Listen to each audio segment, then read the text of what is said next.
Lindsay O'Donnell with Threatpost, and I'm here today with Erez Yalon, the head of the Checkmarx cybersecurity team.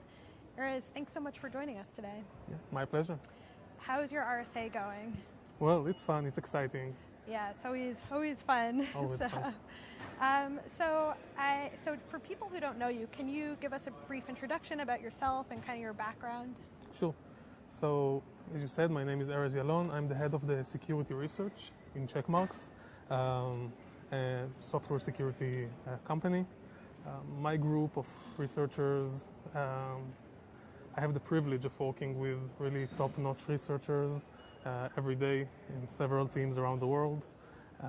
We're doing both research that is about the products we make, the solutions we make to make them better, and also just to see what's going up out there, what's going on, and what is the situation of security in the field. Great. Well, speaking of the situation of security, IoT security has been something that you guys have written about and kind of done a lot of research on. And one security report in general that you guys have discussed a couple of months ago was a smart scale. You guys found a couple of vulnerabilities in, I think it was manufactured by AEG. Yeah. So, just to start off, can you tell us a little bit about that research and how it relates to IoT security trends that we're seeing as a whole? Yeah, sure. So IoT is basically software that runs something else, runs a thing. The reason we're currently putting our focus in it, in IoT in general, is that it happens that every time we touch any IoT device, it ends up breaking. Right. So we're kind of waiting for this trend to stop, but it didn't happen yet. So this specific research you were mentioning, it was an AEG smart scale. Mm-hmm. It was supposed to be very comfortable, an addition to the life of someone who's trying to take care of their health, I guess. Right. And actually it's doing that work, but along the way we saw some vulnerabilities in the technology embedded in it, both in the way that the Bluetooth was implemented, mm-hmm. and both in the way that application that was not written by AEG but by a third party, the way it was communicating with the databases which were storing the information. Mm-hmm. And when we talk about information, we actually saw a lot of information that was a bit weird to us to see in a smart scale. For example, exact location of the user, the exact ID of the device and the network device, etc. That's a lot worse than just weight. Yes, of course. So when we checked the actual Bluetooth technology, we noticed that it was not done in a safe way, and we could we could crash the device, which is something that we call denial of service. Mm-hmm. Well, it's not really dangerous, but it's really annoying, especially when to overcome it you need to extract the battery or wait for it to run down, and then you lose all the information you already stored on it, and it does not make it smart anymore. Right. It's just a regular scale. But when we came to the application itself and noticed that it registers so many personal data, mm-hmm. We decided to go a bit deeper in that, and we noticed that a lot of the information that goes back to the servers is just not encrypted, mm-hmm. and can be detected by anyone, and this is what we call a man-in-the-middle attack. Mm-hmm. So is that fairly common with IoT devices that you're seeing, particularly in the smart home? Because I feel like those are, have big privacy implications if they are, breached or if there's a security issue with them. Absolutely. So I think we see less and less man-in-the-middle attacks in web apps. It slowly moved to mobile, and mm-hmm. now it's in IoT. We actually see this trend where some technologies like web and mobile applications are starting to have some sort of standards or ways um, to mitigate these issues. In IoT, we don't see that yet. In IoT, it seems like everyone is just trying to ship out the device, and then yes, we see the same old mistakes again and again. Maninthemiddle is just one of them. Right. And when you have the device constantly on you, knows everything you do, knows where you are, this may be a problem. Right. So how was the process of disclosure for the manufacturer? And going off that, how typically is it talking to these IoT manufacturers when you find a security flaw? Okay, so I don't think I can say anything typical about that. Right. We got everything between accusations that we're wrong, and then they checked and so we're right. We got people not picking up the phone or answering emails, and we got some really good teams responding quickly and fixing everything. So I cannot tell you really about the typical way.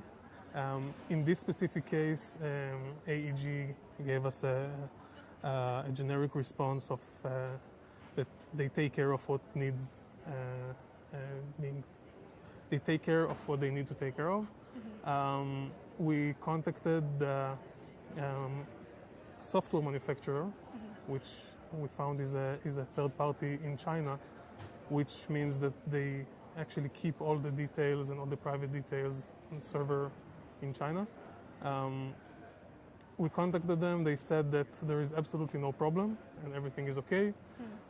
We noticed after a couple of weeks they changed the traffic to be encrypted, but we managed to see that they still are sending all the information, right. But now it's encrypted. Interesting. Yeah, so they had an interesting way of remediating mm-hmm. the issue. I feel like that's a really interesting point, though, because between the hardware, the software, kind of the web development piece of it, or the app development piece of it, there's so many different vendors and manufacturers that go into IoT solutions and products. Do you find yourself chasing down multiple vendors, or what kind of issue does that present when it comes to security vulnerabilities? Well, yeah, we actually chase multiple vendors. The reason is that we want the issues to be solved. I mean, right. I don't want to just tell them, listen, you have a problem, and then go away. We try to be the good guys. We try to do some disclosure, responsible disclosure when we can. Mm-hmm. And when we see that the main vendor is not responsive enough, we try to contact the third party. Usually these third parties give their services to others. For example, the vendor that was working with AEG, we noticed works with Texas Instruments and others as well. So if we can get to the bottom of it and find the reason for it, we will try to make it better. Mm-hmm. So say I'm an IoT manufacturer, what would be your first steps for me to secure my device? Just at the very simplest level. Okay. So the knowledge is out there. I mean, it's not something that is not solved yet or not fully thought through.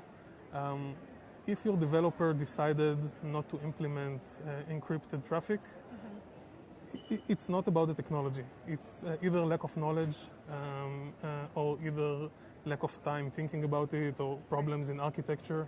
The solutions are out there. After all, it's software, and the hardware parts also, they have standards for security. I think the reasons that IoT is going out vulnerable these days is probably the pace that vendors feel that they need to ship out things. Also, the price needs to be very competitive. Mm-hmm. Security always gets the hit right. when you talk about budgets.